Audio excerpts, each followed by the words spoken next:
everybody. Can you hear me? Can you hear me? Excellent. Welcome to this session this afternoon called The Commons and Commoning, a Progressive Vision of a Good Society. And we have today Guy Standing and David Bollier who are going to speak to us. And I'd just like to introduce a little bit this theme. Clearly, one of the hallmarks of capitalist modernity has and still is the enclosure of the commons. And while in this country, in previous feudal documents, such as the Magna Carta or the Charter of the Forests of 1217, granted public access and use of land, water, forests, and a myriad of social and intellectual commons, today globalized capitalism continues to plunder, privatize, and commodify the commons, generating vast wealth and power for the few and creating an ever greater divide between elites and the dispossessed and laying waste to our beautiful natural world. Of course, none of that has gone uncontested, and we've got histories of resistance and peasant movements and diggers, and social movements around the globe are resisting the enclosure of the commons.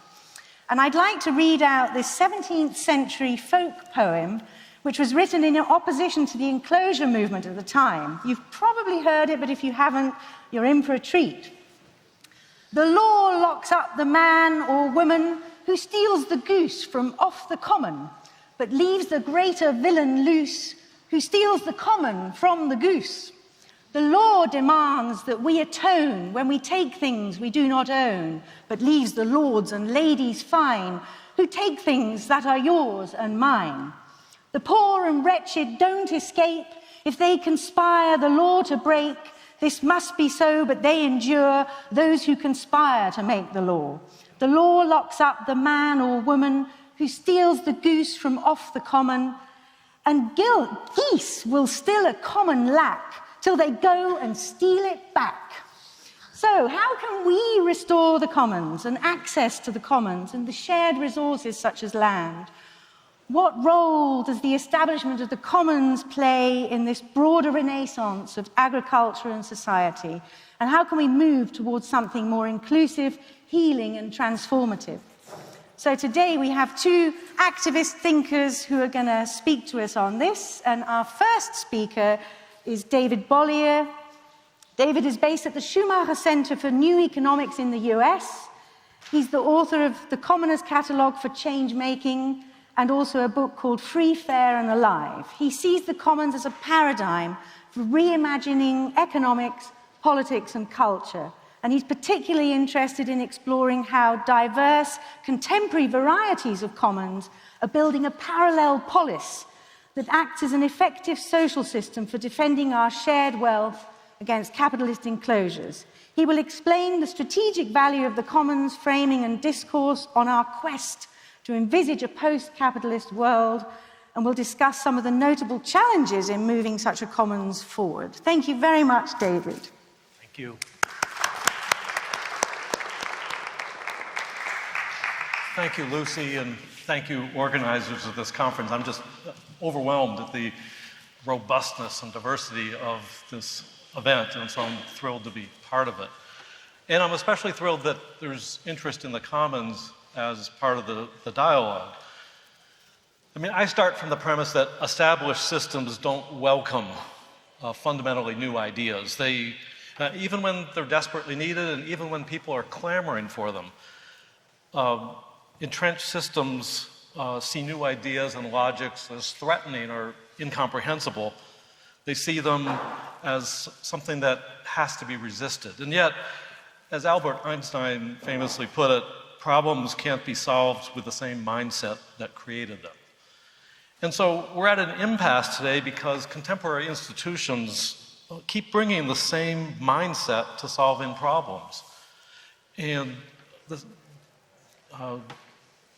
even though we need some fresh and different approaches, and the many problems afflicting agriculture and the food worlds are fundamentally similar to those affecting the rest of society. They're just another theater for rentier capitalism, which relies on market state collusion, the extractivism of nature, and the systemic precarity for ordinary people, many, many ordinary people. Now, I don't want to denigrate the need for critique, because the prevailing market state system must be properly understood in all of its awfulness. But I think what's really very much needed, if not most needed today, is creative experimentation in developing a new, more wholesome paradigm. So my remarks will focus on how we can make some ambitious creative leaps forward, and how the commons as a discourse, a social practice, an ethical stance, and a worldview can be very helpful in meeting this challenge. So I'd like to explain how the commons can provide a strong, coherent framework and many actual practical projects that open up some promising vistas of change.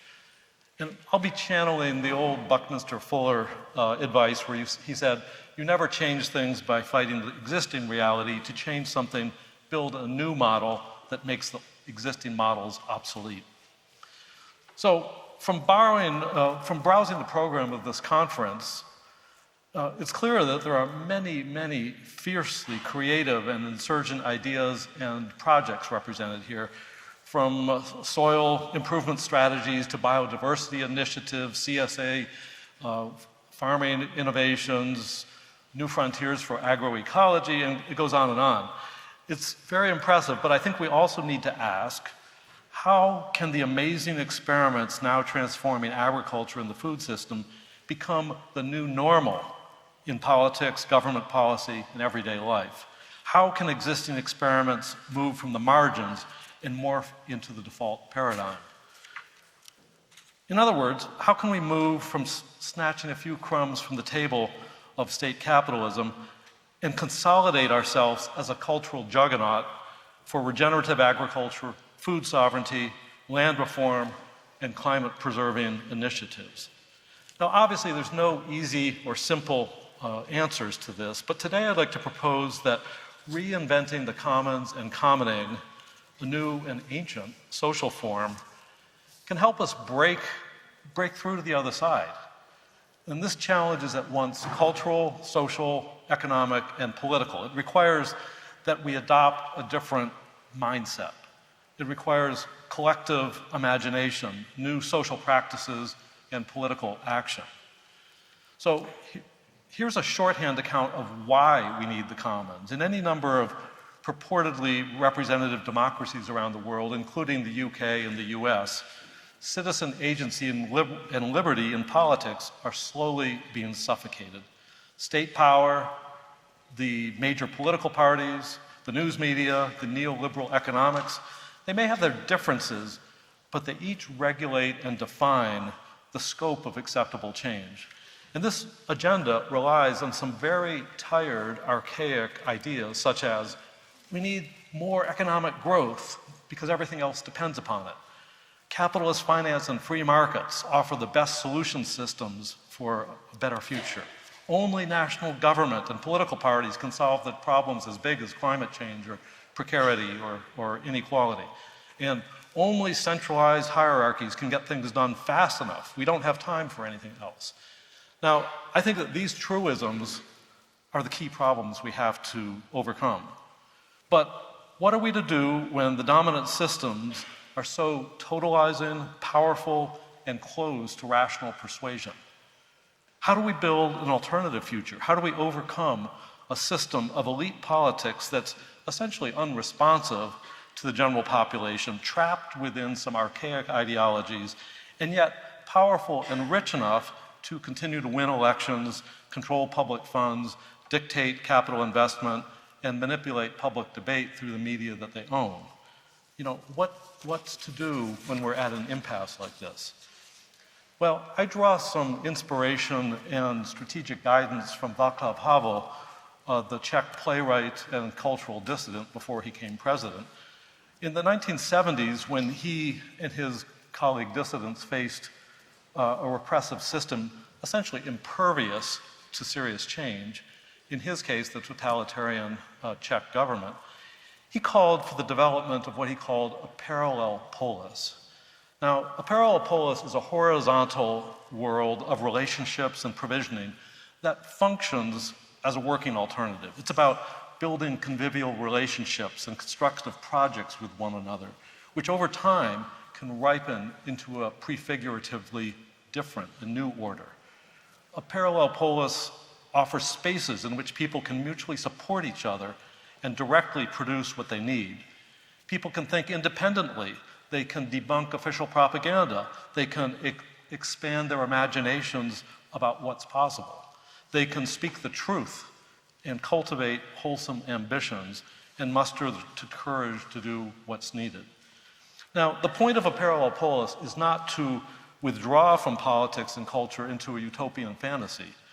It's rather to build a world that has its own integrity and working capacities outside of the dominant market state system. A parallel polis also chooses different strategies for moving forward. The first priority is not to bang at the door of government and political parties to seek change. That may be necessary to some measure, but that path is doomed to disappoint so long as the norms of the current system continue to prevail and remain intact. As recent history shows, even in places like Greece and Bolivia, where left-wing parties took control of the state, the results have been problematic, chiefly because international capital and other nation states continue to bully and co-opt the state and social movements. By contrast, even a small but functional parallel polis of working commons, if properly insulated from these outside forces, which is what commons generally try to design themselves for, can exert great leverage. And we saw this in the early days of Linux and open source software, which drove the proprietary software industry crazy, even though they had just had a fraction of the share. And we saw this seen this in the local food movement and its influence on big ag and the food industry. And we've seen this in the power of local solidarity when it's organized, whether it's Gandhi's spinning wheels for cotton or the Right to Roam movement protests in the UK, complementary currencies, mutual credit systems, that there's power in small examples because they work as a moral indictment of the existing system by showing a functional alternative. In a way, there's already a parallel polis in the US, in the UK, and many other countries. It's just not named. It's not culturally visible. There are scores of initiatives out there, but they're usually seen as too small, too isolated, too disaggregated to matter. But I'm here to suggest that a robust republic of commoners already exists and properly organized could assert enormous leverage for change. As I show in my book, The Commoners Catalog for Changemaking, there's a big buzzing pluriverse of projects, movements, communities of practice, literatures, visionaries, all doing amazing stuff right now. And many of these people are here in this room already enacting the next paradigm.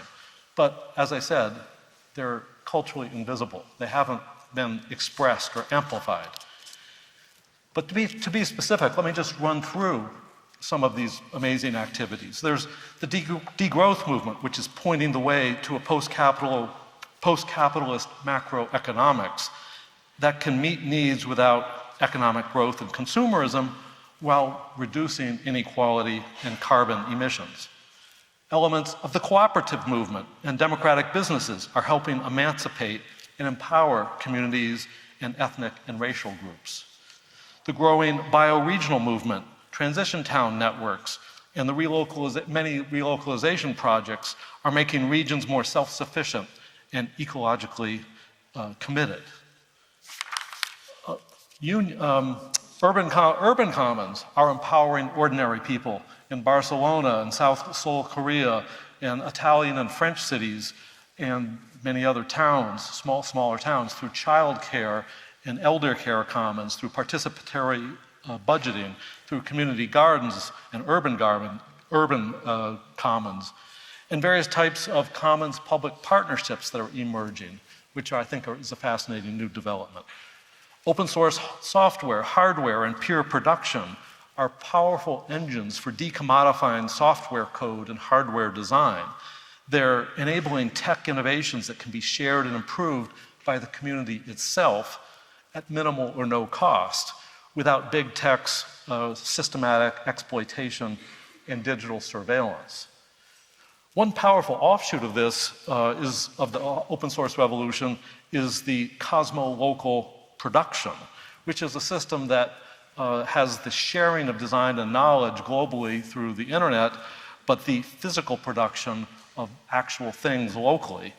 This process, which has obvious implications for reducing the use of carbon fuels, is being used to globally design and locally produce motor vehicles, furniture, houses, electronics, and farm equipment. Farm Hack and open source ecology are two examples of that. And by the way, at 6 o'clock, I'm on a panel with Doran Cox talking about regenerative agriculture and open source technologies. All of this itself is an offshoot, in a way, of the Creative Commons licenses that make it possible to legally share billions of forms of creative works without permission or payment. This goes well beyond Linux and Wikipedia to things like open access scholarly publishing, citizen science, open educational resources, and more recently we've seen the rise of digital autonomous organizations, or DAOs, and Holochain, which is a powerful set of network protocols that make possible decentralized, peer-organized networks that are far more resistant to the problems of big tech. And I haven't even mentioned things like mutual aid networks and care communities, and regional Wi-Fi systems like Wi-Fi-Net in Catalonia, and alternative currencies, mutual credit systems, and time banking, and water commons that protect and allocate water in dry regions of the world quite effectively, and arts and culture commons that let artists reduce their cost and take greater control of their art making and sales. Now, the common denominator in these many commons is collaborative problem solving, peer governance that's fair and inclusive, the sharing of benefits among participants, and independence from capitalist investors and state power, all in the service, in many instances, of eco-minded stewardship. So let me pause for a moment and discuss the localized alternatives to capitalist big ag, such as agroecology, permaculture, traditional commons in the global south, indigenous farming practices, urban agriculture, seed sharing, the slow food movement, and new types of local food distribution systems. These are, I think, part of this emerging new paradigm that really needs to be given greater expression. New types of land access and governance are a big part of this too, as played out in community land trust, community-supported agriculture farms, modern land commons of the sort created by agrarian trust in the US and Terre de Liens in France, the convivial conservation movement that's currently moving beyond either locking up nature or turning it into market-driven conservation such as ecotourism. In other words, a stable, respectful use of the land by people as opposed to locking it up. And then we have things like the reinvention of fashion design and production through local sourcing of fibers and regional markets. So you may wonder, how do these direct commons represent a promising counterforce to the market state system? How do they overcome the formidable power of private property rights, global markets, and growth-obsessed economics? I see these commons as the beginnings of a powerful parallel polis because they're an effective operational system at the cellular level. They have a different social DNA for provisioning and governance. They're hardy and self-reliant. They don't need to be market players in the capitalist sense. They escape the transactional mindset and corruptions of capitalist businesses. They rely on committed social and ecological relationships with commoning and localism at the center of their work. By seeing themselves as commoners, people can recognize their shared vulnerabilities to capitalist appropriation, enclosures, and development, quote, and develop ways to preemptively defend themselves. They can treat their shared wealth as inalienable, not for sale. They can put caps on the usage of nature, unlike much of the rest of the market world. They can adopt agrarian strategies that regenerate and enrich nature. They can choose innovative legal structures and governance forms which help them remain commons over time and not be picked off or co-opted or sold off. They can cultivate, they do this by cultivating the social practices and norms of commoning, which self-consciously stand apart from the logic and values of the current system. Now, this huge republic of commoners has remained largely in the shadows of mainstream modern life, but I think it's time for this republic to step into the full light of day. Its efforts need to be amplified and empowered. Its activities in countless localities needs to be closely interconnected and federated. Its participants need to realize how the commons discourse can itself help people grow fresh categories of thought and culturally express their shared values and solidarity. Let me spend my remaining few minutes to suggest how we might move in these directions. First, I think it's important to understand the on-the-ground social dynamics by which commoners meet their needs and peer govern themselves. Standard economics starts with the whole mythology of Homo economicus as the ideal form of human life, that we're selfish, utility maximizing, materialist individuals. And that's the reality you start from. And however, the commons has a much richer, more humane concept of what human beings are. And that full palette of humanity, especially our inner selves, drives the inner dynamics of commoning and commons. My late colleague Silke Helfrich and I, in our book Free, Fair, and Alive, identified more than 25 recurrent patterns of social practice that help make a commons an effective system of peer governance and provisioning. These patterns, I won't go through all the patterns, but just to give you an idea, the patterns include such things as bring diversity into shared purpose, ritualize togetherness, share the risks of provisioning, honor transparency as a sphere of trust, and so on. You get the idea. These are certain ways in which, as individuals and as a group, we can grow together to align the individual and the collective, as reflected in the South Africa phrase or term Ubuntu, I am because we are. And that's sort of the direction that a commons tries to go in. What's critical to understand is that a commons is not simply unclaimed resources that no one owns, like the oceans or atmosphere or internet. I know frequently they're referred to as that, but I regard commons not as things, but as social systems. And relationality lies at the heart of commons, which is why I see such deep affinities between the commons and the kind of activities and things we're talking about here at this conference, which is about relationality among ourselves, relationality with the earth, relationality with past generations and future generations, relationality with the non-human world.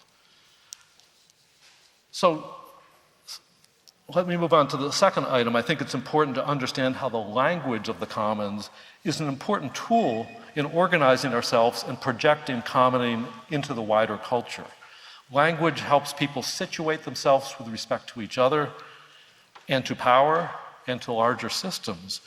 And it helps us conceptualize a different world, a different possible world, and different roles for ourselves than those prescribed by the market state system, such as consumer, producer, investor. We can occupy many different roles. So if we're serious about building a parallel polis, we need to scale our efforts. Now, in traditional movements, to scale means you grow a centralized organization and centralize that power in the form of political parties or NGOs or something. But this introduces all sorts of overhead costs and complications and opportunities for disempowerment and corruption.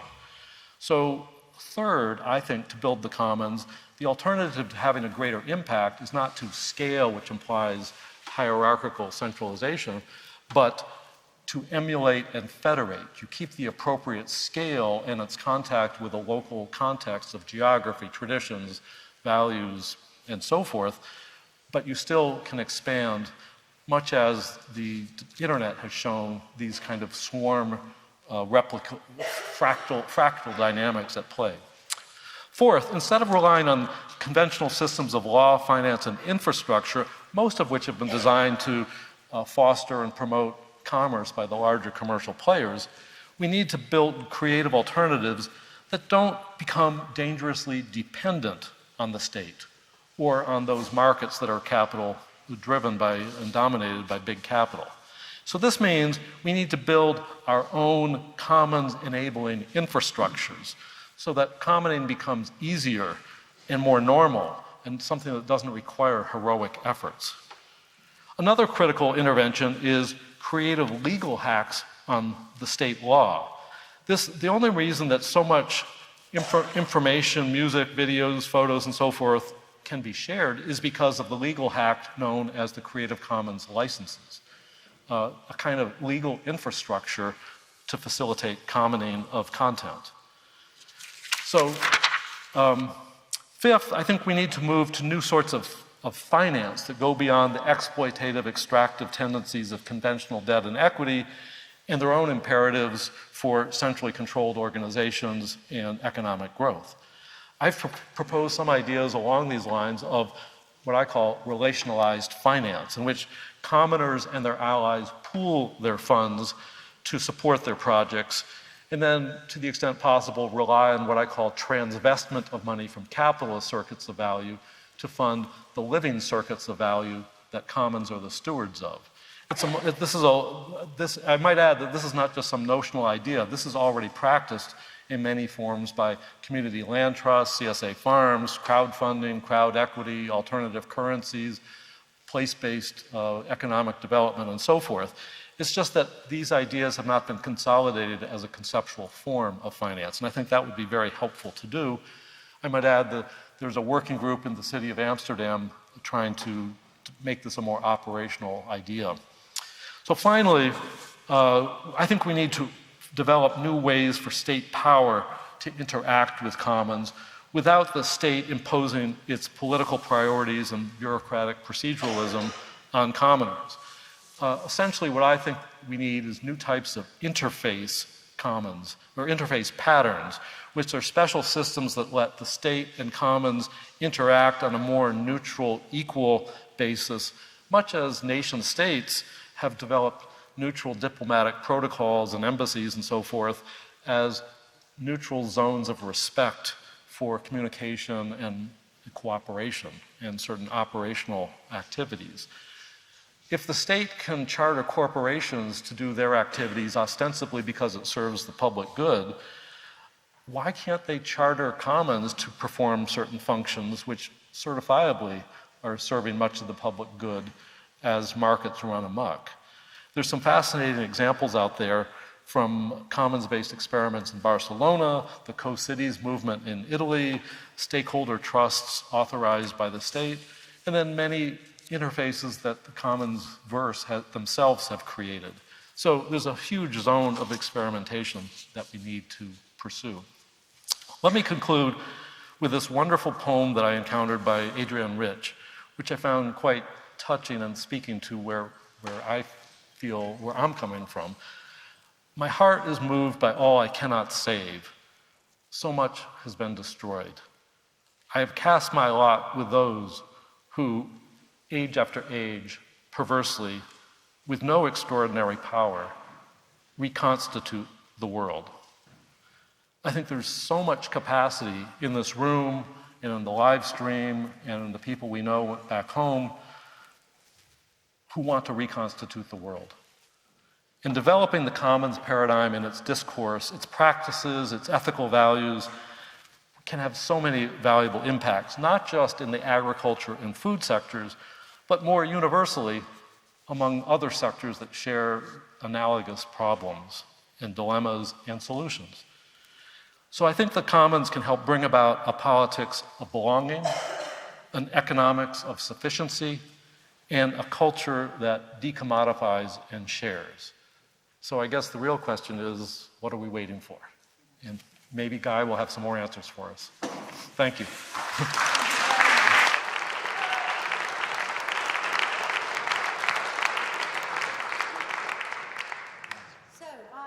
speaker is Guy Standing. He's an economist and a professorial research associate at the School of Oriental and African Studies at the University of London.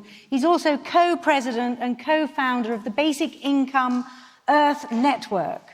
And he's written several books on the common, The Plunder of the Commons, The Blue Commons, and more recently a book called The Politics of Time, which came out this year, I believe. He's going to speak about his proposal for a charter of the commons to revive the spirit of commoning, understood as a shared, productive and regenerative activity, moving us beyond mindless growth. He'll also say something about the blue commons, which has been too much neglected and is so vital for food and agriculture. And he'll speak about his most recent book, The Politics of Time. Thank you very much.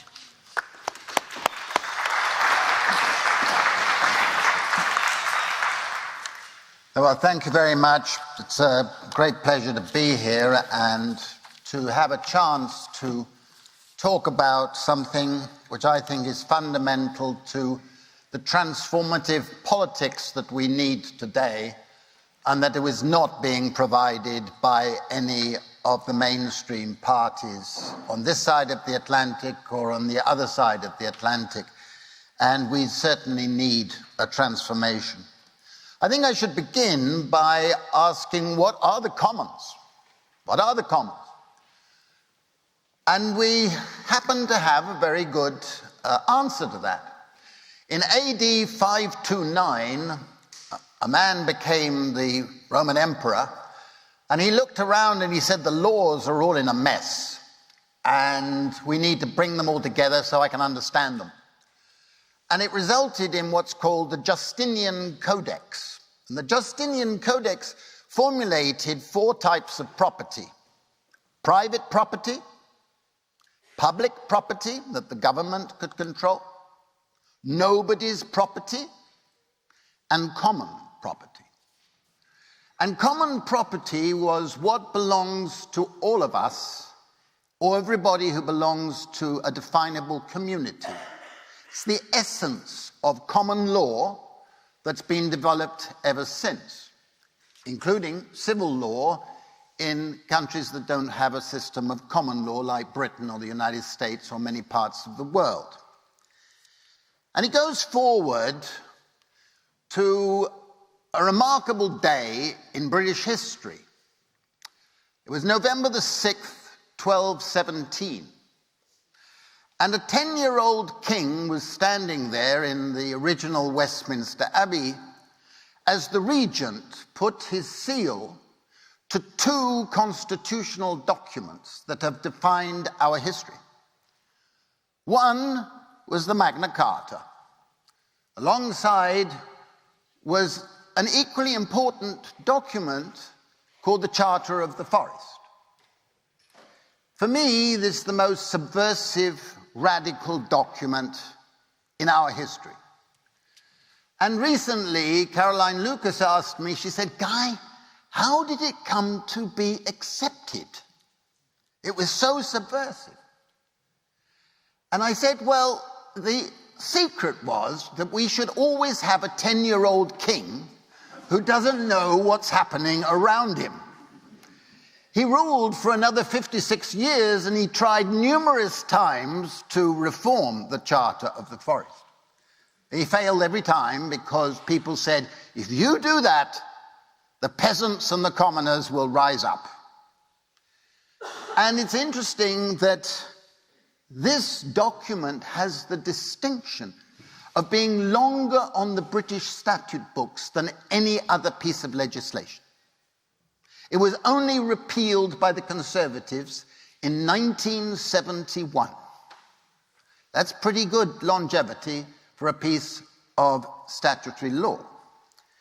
It was the first charter to assert a common right to subsistence. It was the first charter that said everybody has a right to work in the commons. Everybody has a right to access the means of production in the commons. Everybody has a right to a home in the commons. It was the first charter in human history that was actually feminist. advancing not very far, but starting a process of giving rights to women, rights in the commons. It was a charter for restoration, a charter for restoring the rights of people to have the forest. And the forest at that time didn't mean wooded trees like we have today, but the forest was the open expanses. So Dartmoor was part of the forest of that time. It's been called the Charter of the Common Man, but it essentially said everybody has a right to have rights. A remarkable development in 1217. And there is no justification for the most despicable document written on the commons, Garrett Hardin's The Tragedy of the Commons of 1968. Because under the Charter of the Forest and succeeding legislation, it said that the sovereign, the government, has to be the steward of the commons. In other words, to preserve the commons for all of us. And it also has enshrined in the language of the Charter of the Forest the very concept of a gatekeeper or gatekeepers, bodies with the capacity to hold the stewards to account. Very important part of a commons. The Charter was not really about the rights of the poor, it was about the rights of the free. That's a difference. Now, I'm not going further. My book on the Plunder, I have a few copies if anyone's interested, goes into some of the history.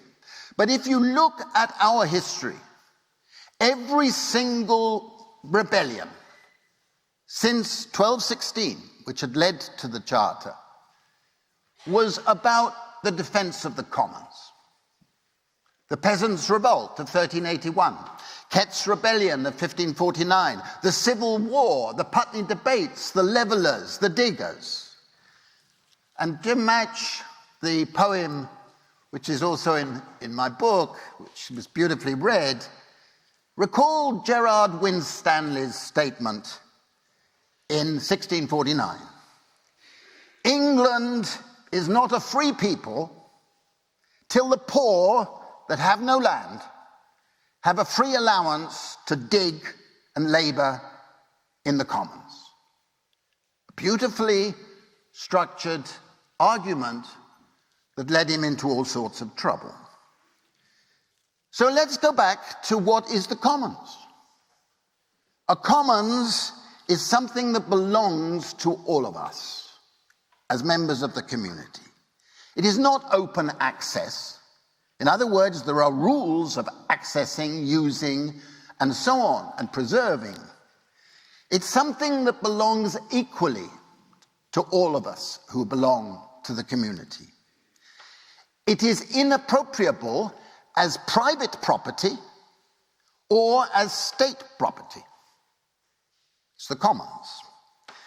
And if you look at the development of the arguments, you can define what have been implicit or explicit rules, principles of the commons.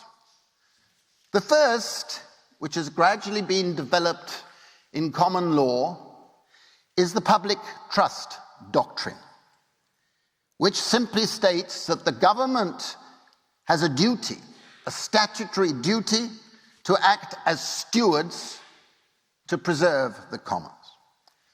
And it is a beautifully illustrated principle that came to fruition in a case in 1299.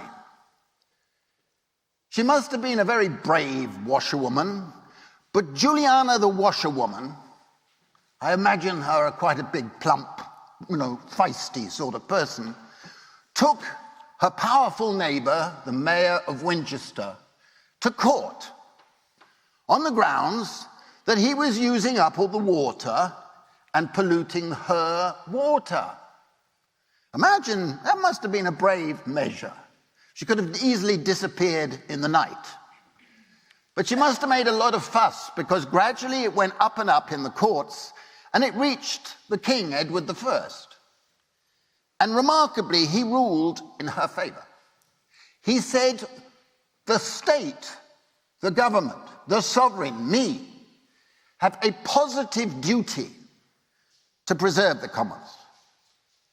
And that principle, remarkably, as I was joking with David last night, remarkably came up in 2016 in the United States when a woman brought a case against Donald Trump, saying he is not looking after our commons. And the name of the woman was Juliana.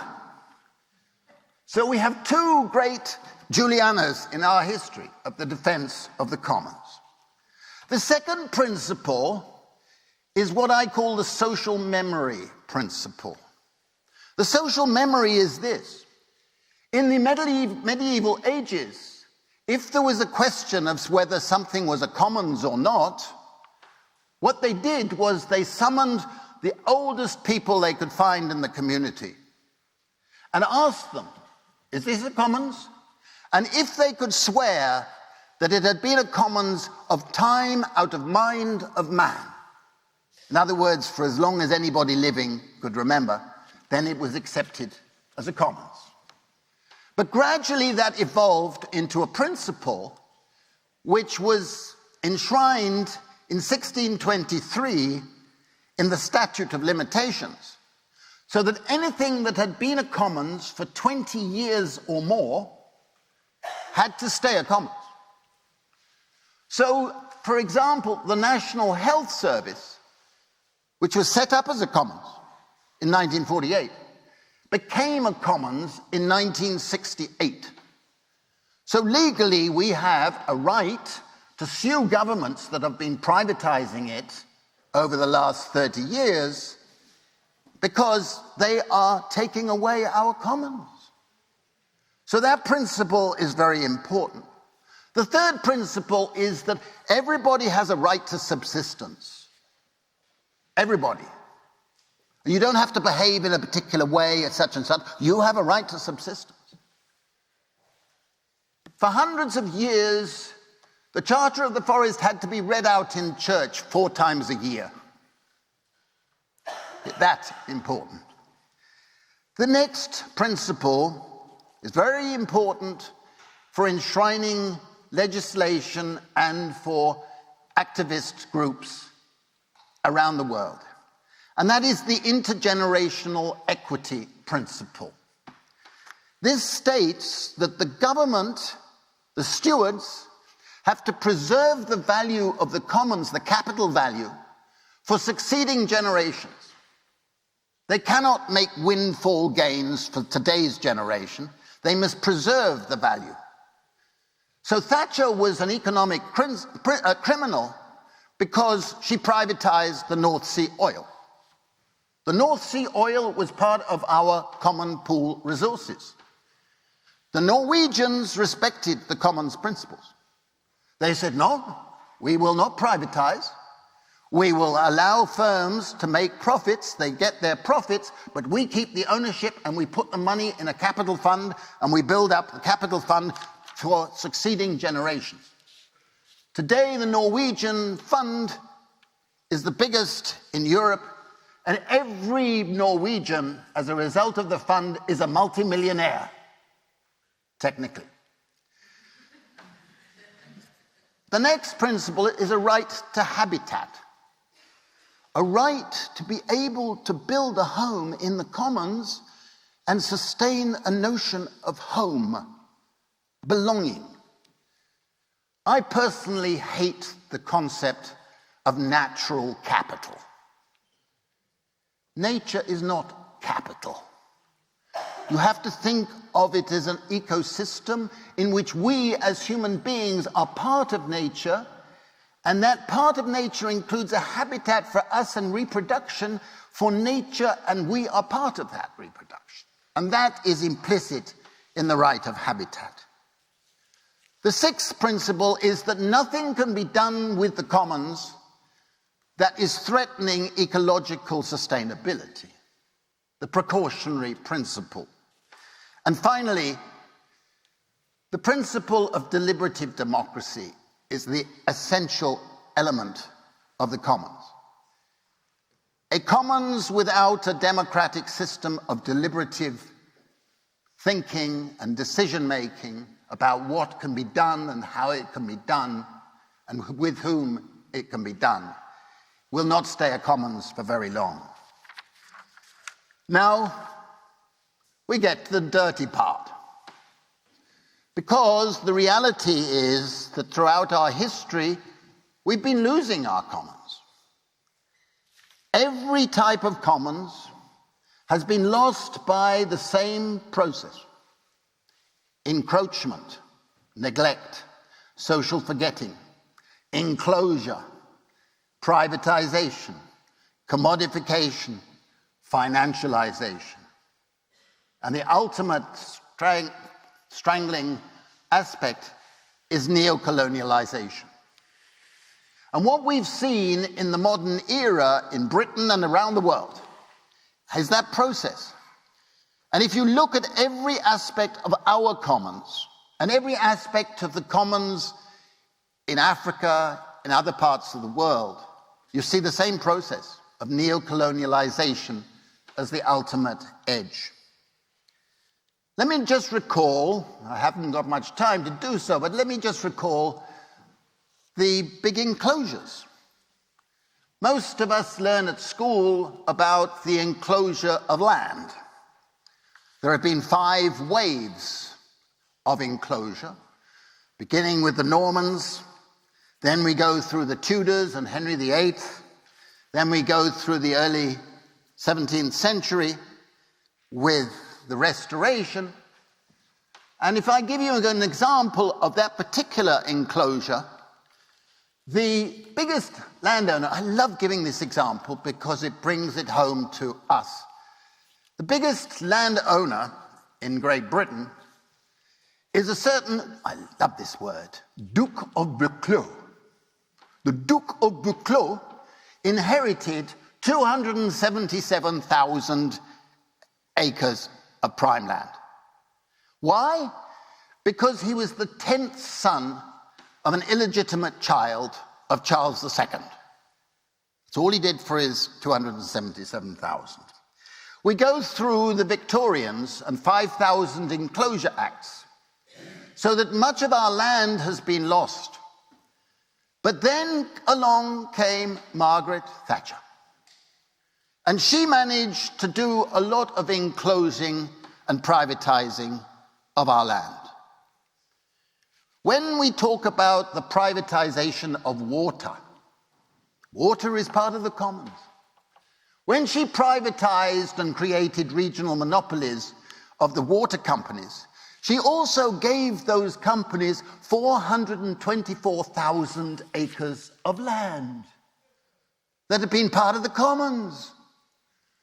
When she privatized school playgrounds, thousands of them, to be precise, over 10,000, she privatized the commons.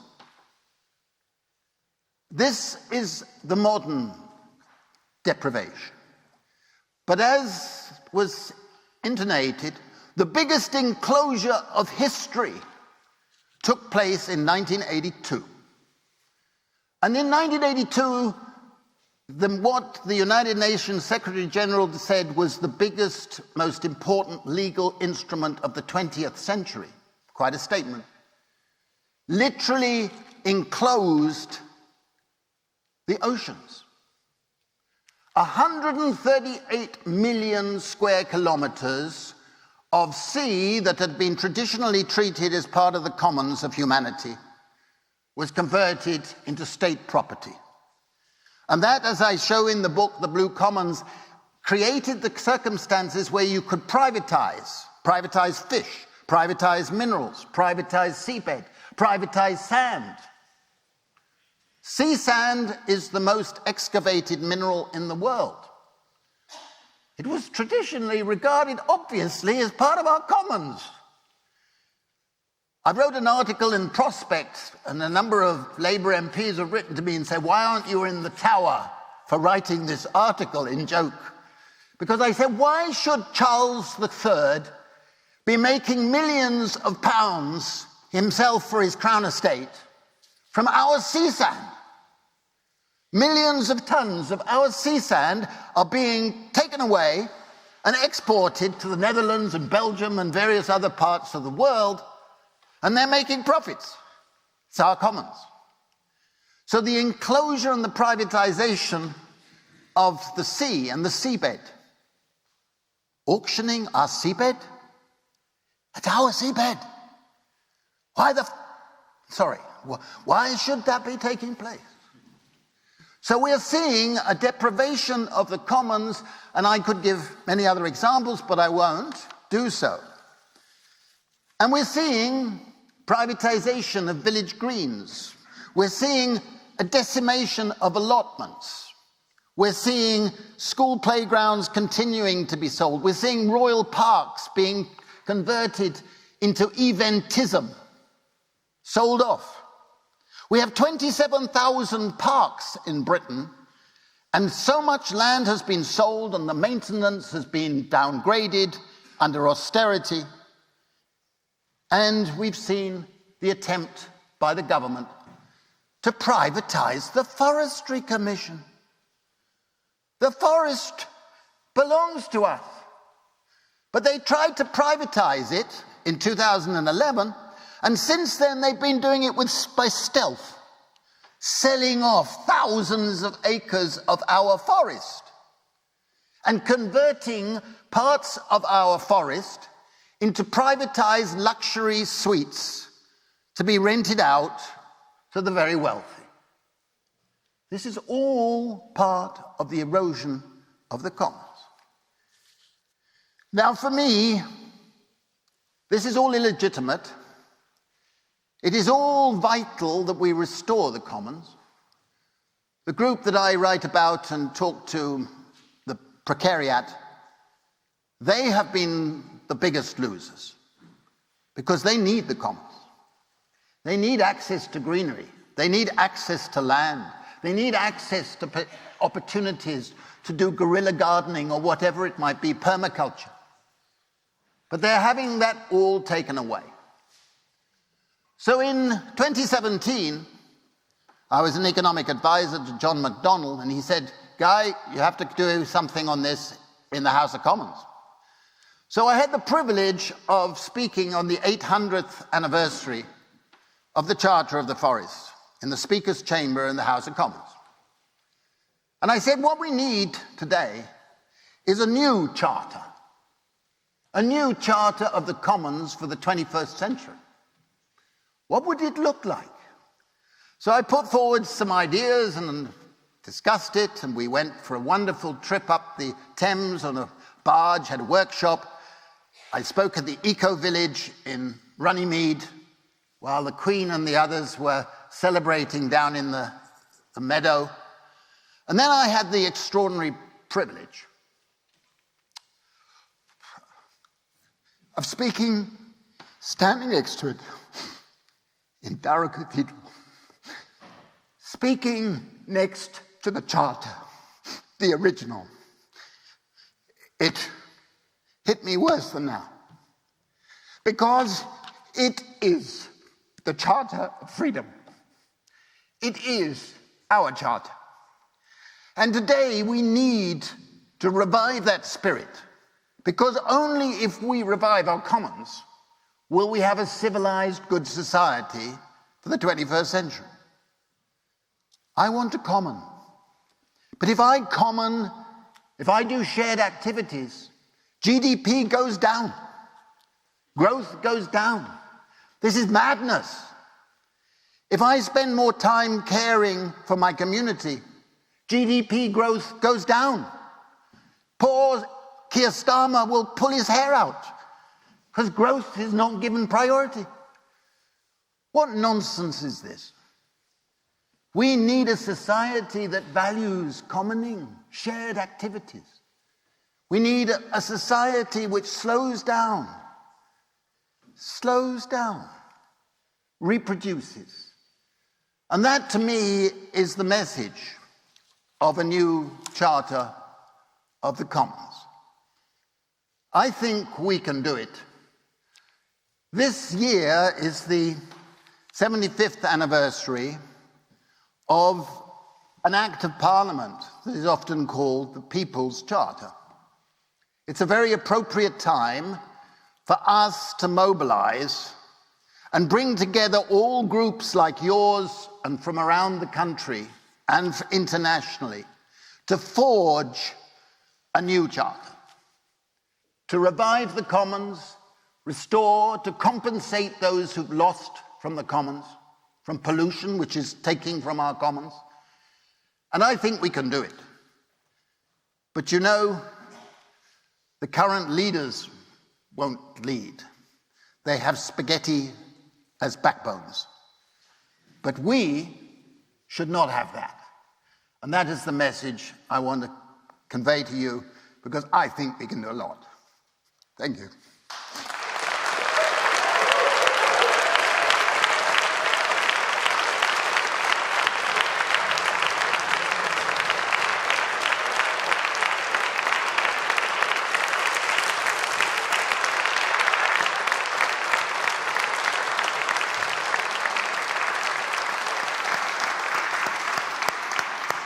Thank you very much indeed. And you've been patiently waiting, and the floor is yours now. We have roaming microphones, and there's also a standing microphone for people up on the balcony. And there are also some online questions that will come in periodically. But before we do that, I just wanted to get you to all talk to someone next to you for just a couple of minutes. Just what thoughts have you got in your mind that might warm you up to dare to ask a question in a couple of minutes' time? Okay, so off you go.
Any questions? Put your hands up.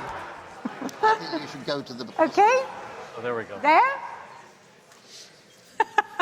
There's loads of questions. Oh, come on again. This person with the blonde hair. Hello.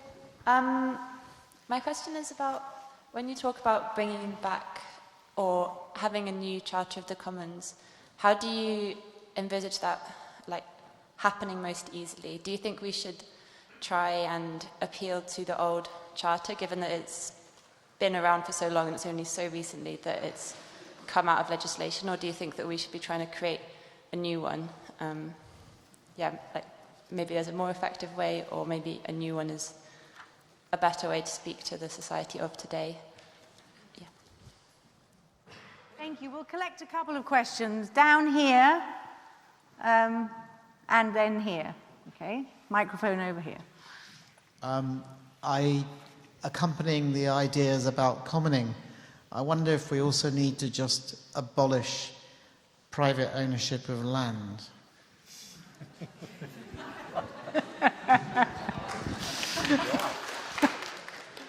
I'd like to know, do you have any suggestions about how to build a new system from the ground up that makes the old one obsolete?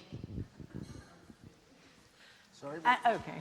Sorry, ask that. Not sure I'm allowed to ask Build the up a question. system from the ground up, sorry.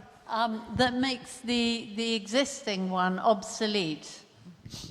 Not sure I'm allowed to ask a question, but anyway, I just wondered, I mean, it's an obvious question, and I'm afraid I don't know the answer, but I'm sure this has been challenged in the courts, and why has it failed? I mean, you know. Okay. Would you like to respond? I had trouble hearing the last one, but in terms of, I'll let Guy speak to the charter question. Why don't you start with that one first? And then the abolish private land, by all means, let's get there somehow. Politically, that's going to be a non-starter, but I think there's lots of ways we can start to decommodify land. From community land trusts, there's been this new legal doctrine by the American attorney Thomas Lindsay of self-owning land, in which landowners can designate land to be assigned to custodians to respect the interests of nature, sort of like a trusteeship. A lot devolves to the state power and how it's going to steward the commons versus what commoners do themselves to get legal hacks within the existing law to protect the commons. So I think those are two different arenas for approaching this. The first, approaching state power, is of course a profoundly political issue. That's something obviously we need to work on. The other is more easily done through creative legal means, the way some of the hacks I mentioned. But by all means, I think we need to try to decommodify private land, especially when so much of it is simply a source of inherited wealth and therefore inequality, which has to be addressed somehow. Yes, back in 2017, I drafted a charter, and I revised it. Now, if anybody's interested, it's in the book, and I've got some copies that are down here.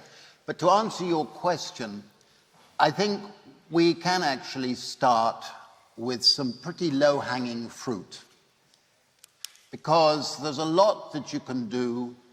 There's a fancy expression attributed to Hegel, the philosopher, the negation of the negation. You start by saying the worst aspects have to be rolled back. That's not your goal. Your goal is to establish the commons again, but to start going back. Go to the land question. One of the most stupid things that successive governments have done in this country is they've given very large landowners millions of pounds in subsidies so that they can maintain their land. This is ridiculous. The Duke of Buccleuch has received over £10 million to help him keep his land. Now, come on. We ought to be saying to every single politician, this is unacceptably morally unacceptably, economically unacceptable, socially unacceptable, right? So you can start there. Ditto. We need a land value tax, a progressive land value tax, so that it starts on large holdings. It's not treated as a garden tax. But don't forget, we're dealing with practical politics. So much as I like to abolish the commodification of land and the privatization of land, We all know that that's a long-term utopian. I was called a utopian in the FT recently. My friends all said, oh, you must feel terrible. And I said, well, I'm not sure. I mean, I'd like to abolish private ownership of big land. But that's not in practical politics. It is practical politics to say no further subsidies. It is practical politics to say progressive land tax, land value tax. And there are lots of commons, pro-commons levies that could be introduced. Carbon levies, which the pollution is a depletion of our commons. The air is part of our commons. If you allow it to be polluted by the wealthy and the poor are paying for it, then we need a carbon levy. We're not going to get down to 1.5% unless we have a big carbon levy. But you can only do that politically if you recycle the revenue. And I'm talking about that tomorrow, how you do it. I don't know if that answers your questions, but I think I hope that goes somewhere. I would just add that all of these things are symptoms of the deep political alliance between the state and capital. And I think that is sort of the deeper issue to address, because we can pick off any one of these issues one by one, but it's very hard, at least speaking from my American context, to get sufficient traction when even the so-called left or democratic politicians have essentially been aligned, at least partially or significantly, with the forces of capital and corporations. So that's the deeper issue that I think has to be addressed, but by all means, we have an unassailable case against just giveaways to capital. Just the last point. My first article in the Charter is a remarkable, simple one that should strike everybody in the 21st century as what? Which is, first thing we should be doing is registering all land. It's not done. Okay? Large parts of our land in this country are not registered. And we should say, any land that's not registered within 12 months of an act saying that will be confiscated and converted back to the commons. Good way forward. So Johnny might have some questions from online. Would you like to read those out? Yeah, cool. Okay. So you've both spoken a lot about the UK and the US, European countries. So what are the reflections about reviving the commons in the global south countries? And are there any examples you could share? Do you want to read a couple, or? Is that all right? Yeah? Cool. Okay. In a movement towards commons and common thing, how can we shift mindsets from individualism and accumulation of wealth to something more equitable? For example, community, collective, shared abundance. And then we'll take one more from the room. At the back there, the gentleman with glasses. I'm not going to hear that. Oh. Too much echo. That's quite hard. I have a question, but just a quick addition to the land registry point. As well as getting all land registered, we also need to ensure that the provision of that information is made for free to the public, because at the moment you have to pay £3 for every land title that you secure. So it's a bit of feedback. But my question is that Guy talked eloquently about the inexorable transition of land from the commons to the public to the private.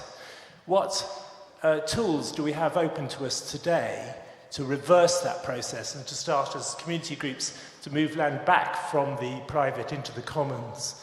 And are community benefit societies a way of doing that and of creating common land? Thank you. Did you want those repeated? Sorry. It's very difficult to hear from up here. That's very echoey. I didn't quite hear the first question.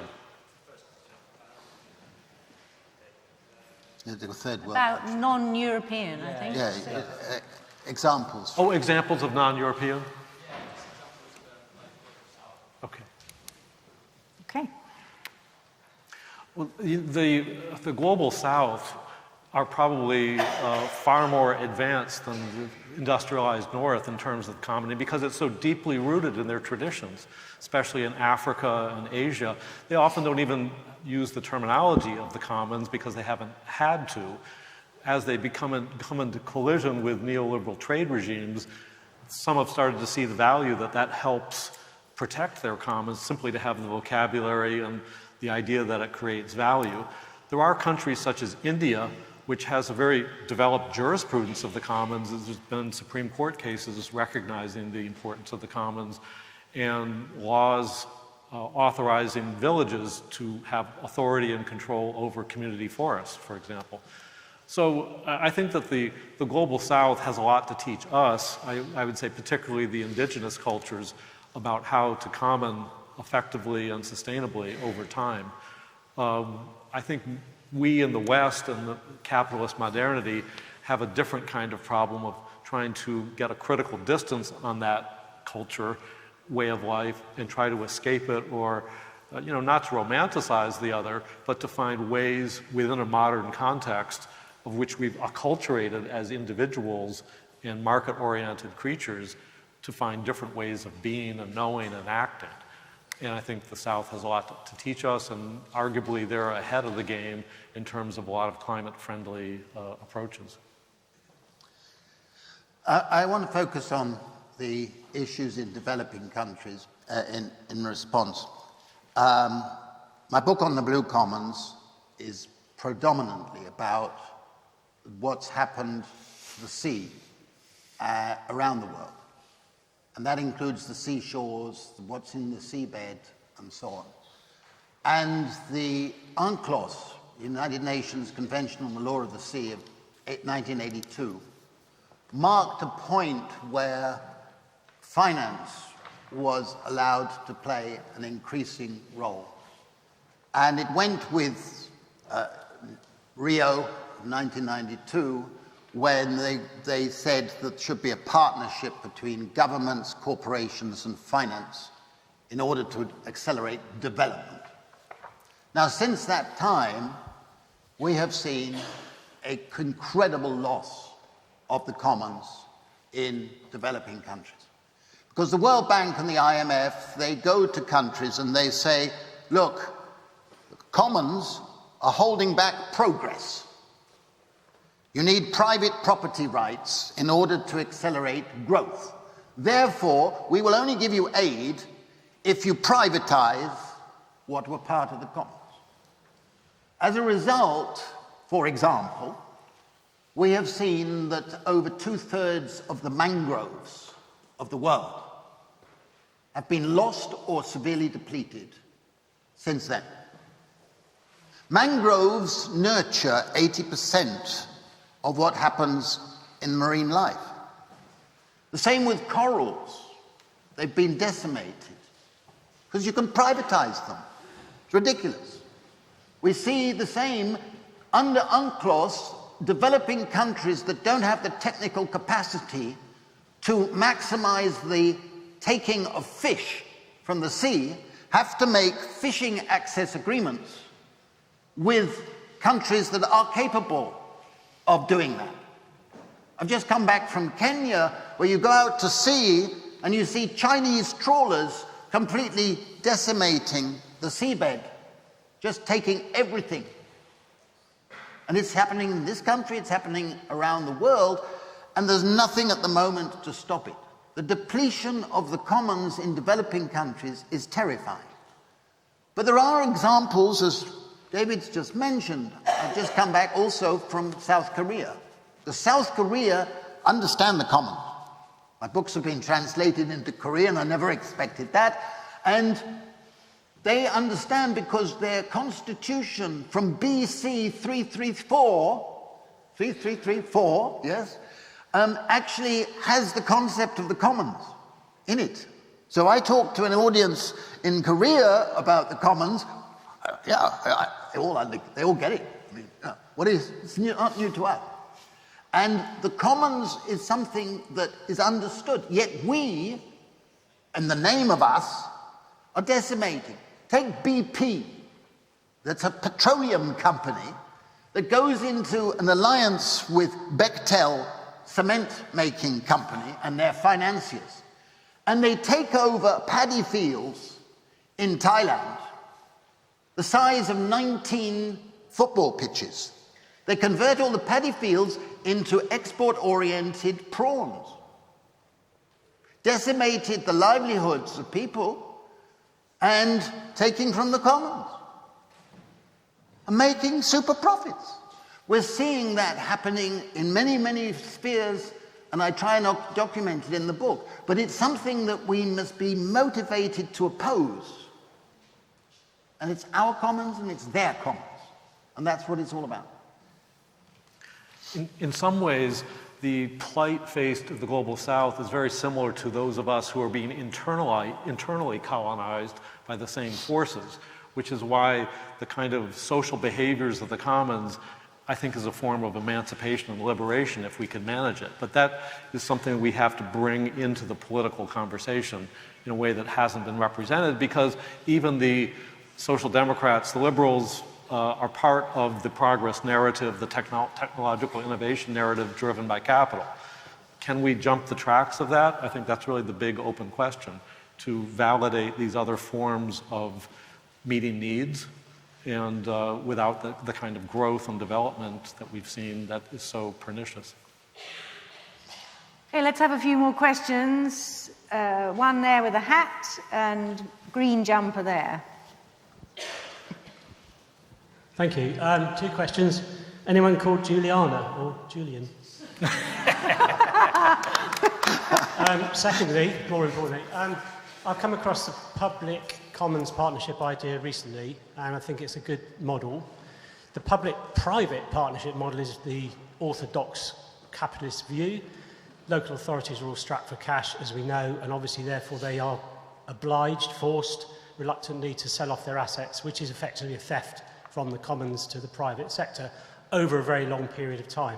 So can you give us an economic argument, a model that we can take to local authorities and say the public commons partnership is a way forward, please?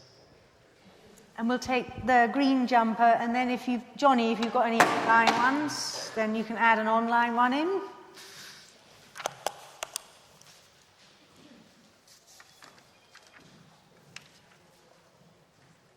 Do you want to give the microphone to the person in the green jumper? Might not be green, but it looks green. I have 2 brief questions. The first one is about the relationship between the language of the commons and the nature-culture dualism. So I think, Guy, in your talk, you talked about how you don't like the language of natural capital, and that kind of reinforces this idea of nature as something that can be owned. But then both of you, to an extent, in your talk, did also still use that language as through the commons we would collectively own nature, which to an extent maybe is necessary because we're trying to speak the language of governments, and maybe it's idealistic to think that we can immediately go back to a place where nature isn't commodified. But I was wondering if you could speak to that a bit and how you feel about that relationship. And then my other question is about the role of women in the commons, and whether these ideas around conviviality and sharing work, whether that might just result in women taking on more care and emotional labour. Thank you. And we're just going to see if, Johnny, do you have anything from online? No? Okay. Shall we take one more? Yeah, hand up there.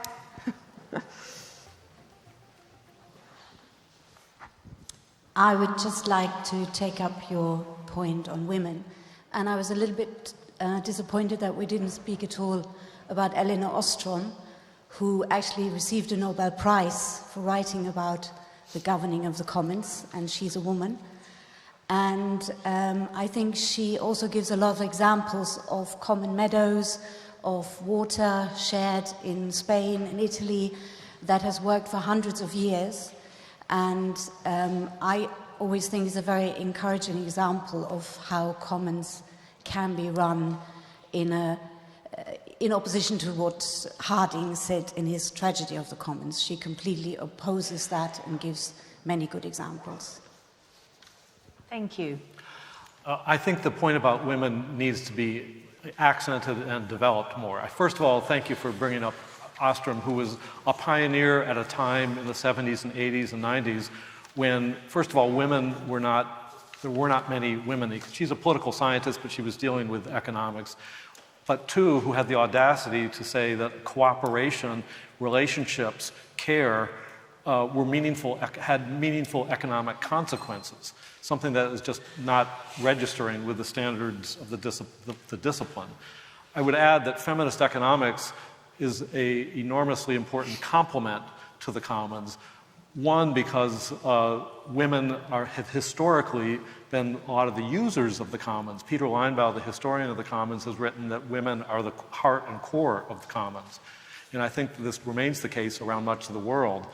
And I think people like Silvia Federici, the Marxist historian who's written famously about women in the commons, also accents this and how women were vilified after commons were enclosed by persisting and trying to use the commons. So there's a whole long strain that I think deserves to be accented. In contemporary times, I think feminist economics and care, their analysis of care work, is a very important part of the commons, because the commons is driven by care as opposed to transactions or money. So maybe I'll leave it like that, and you can continue with the... Yeah. Let me deal with the last question first. I had a section I was going to talk about Elinor Ostrom's model or framework, and it's discussed in my book. And then I cut it out because I thought I was going to run out of time. But she did extremely valuable work. I happen to live in Switzerland much of the time, and her work was based on Swiss mountain village work where they had a common water system. And her rules of governance of the commons are to me, fairly obvious and should be respected, and I think that's important. But she wasn't really into the political economy of a social struggle, and that was the thrust of what I was saying, but doesn't mean I haven't got enormous respect for her work. Now, the other question with the examples of public common partnership, I think that's a very nice question. I was just looking at my draft charter, as it were, to see where some of my recommendations. I happen to belong to the Open Space Society, fantastic body, Kate Ashworth and stuff, and they spend a lot of their time trying to re-register greens, village greens, town greens, and so on, and the right to roam. And the right to roam is something with paths and so on. And they introduced a rule that any path that's not registered as a common path by 2026 would be not be allowed to be a public path, a common path. Then this government has made a modification which to start with, they were sounding as if they were going good direction, but all they've done is they've made it 2031. So that any path that is not identified and shown to be a common path would cease to be that. I think that is the sort of thing which every local authority should be taking the lead on, in making sure that every town has a green. This 15-minute rule that some of you may have heard of, but the government is doing nothing about. The idea is that everybody should have access to greenery within 15 minutes of where they live. That sort of thing is ideal for local authority action in the commons and various groups around it. There are many things like permaculture, which local authorities can take much bigger lead, and that's much easier done than by central government. So there are a number of other things that suggest themselves to local authorities being the stewards, being the real stewards of it. But very importantly, every democratic person should want to promote gatekeepers. Ofsted, Ofwat, are supposed to be the stewards, okay? They do a terrible job but nobody's holding them to account. Natural England has one person for every 73 so-called protected areas. One person. Come on. Right? So we should be really enforcing stronger gatekeepers. But that's something that local authorities can really help in. Just to add, there's a lot of innovation going on in terms of commons public partnerships in cities like Barcelona, Amsterdam, Italy, smaller cities. I think I just would accent, however, this is less of an economic argument than a social and political one. I mean, my argument is the state has some problems. It's not always trusted. It's not always effective. I think having working partnerships with certain citizen, neighborhood, or other types of self-organized commons could help restore trust, legitimacy, belonging, sense of community, and things like that, as well as getting things done. And Barcelona is really the vanguard of that. But I would just also add there are tensions between the way the state works and the way commoners often work in their self-organized fashion. State likes to consolidate power, likes to take credit for it, likes to centralize its administration, and sometimes one size fits all, versus the way the commons works in maybe a more personal, self-organized, messy way, quote, messy way, but in ways that build trust and organically build up. So these are the kind of tensions that I think need to be thought through, because the bureaucratic state has to find a different way of helping commons by enabling as opposed to command and control. Okay, I think we've got 4 minutes left, so we'll have just a couple more questions. One there, hand up. Yes, you with the black cap. And over here with the jumper. Yeah, sorry. Thank you very much. Yes, you are right. There are so many places where common land is working very well in Africa, but the trend is really, really bad. Increasingly, there is an encroachment by corporations and governments and quite a lot of actors. I can give a number of examples, but this is not the time. But I just wanted to ask a new form of violating the commons, which is done in the context of the climate negotiation or the climate crisis that we are having, which is carbon trading. A number of places, a number of forests are taken from the people, and governments and companies are trading on those forests for carbon trading. Do you have any comment on this? Thank you. Thank you. And then over here. So I was actually just going to ask about whether you see the commons as like a twin struggle with reparations. So I was just thinking about when you said, Guy, about the pollution as being a depletion of the commons, and I straight away thought about the first death that was attributed to air pollution in the UK. It was a young black girl from Lewisham, and I was kind of thinking about how I'm really taken in by these images of a cooperative, kind of joyful peopled countryside, but equally, I understand that the British countryside was kind of built thanks to the accumulated wealth from other people's lands and kind of plundering those and turning people into property. So I was just, wondering if either of you have kind of done work on kind of what I see as very much twin structures of enclosure and colonialism. Thank you. You go first. I have trouble hearing again. I'm having trouble hearing the echoes. Okay, let me while you're reflecting. Let me start with you. I think I don't believe in carbon trading. I believe that we've got to tackle the animal straightforwardly. We've got to put a heavy tax on carbon, and we've got to find all the sources of that.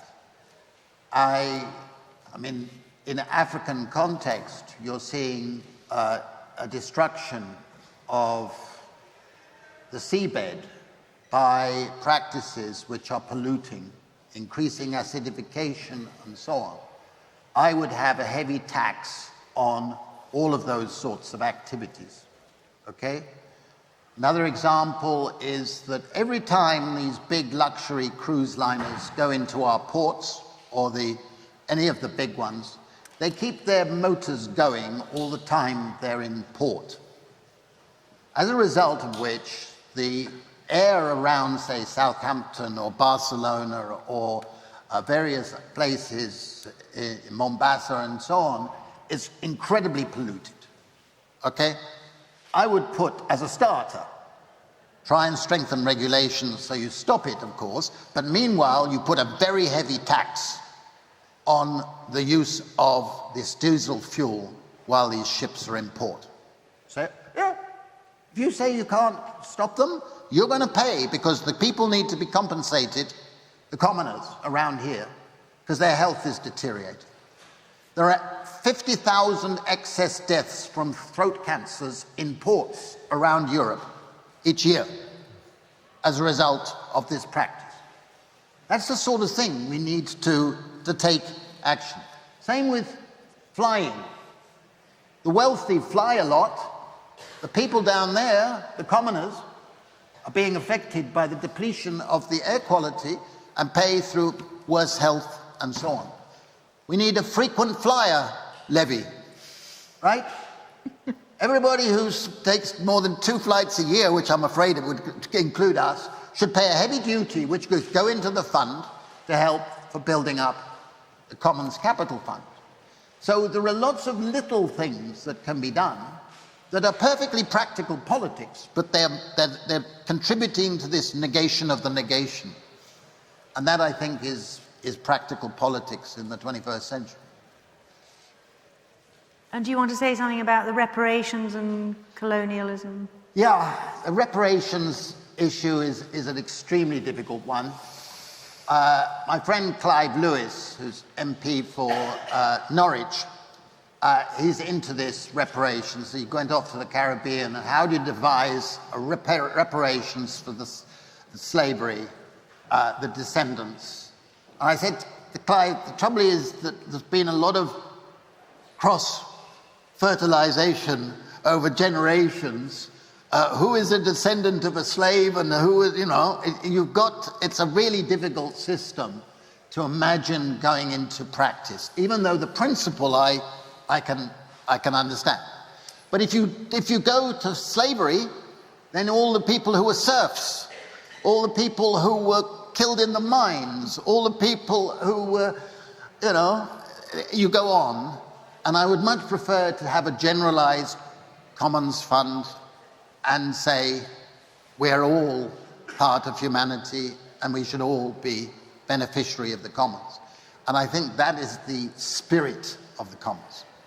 Well, I think the commons can be an excellent vehicle for reparations, because it can start to avoid a lot of the individual genealogies of people. And I think that it was a collective crime, a collective harm, and should be collectively addressed. And maybe carving out new sorts of commons that have help restore people's identity and culture, or becomes a place for it. I know in Native Americans, they're very much questing for that. That's an important vehicle for reparations, but I think it's very dangerous, or if not impossible, to start to say, you're in, you're out, and so forth.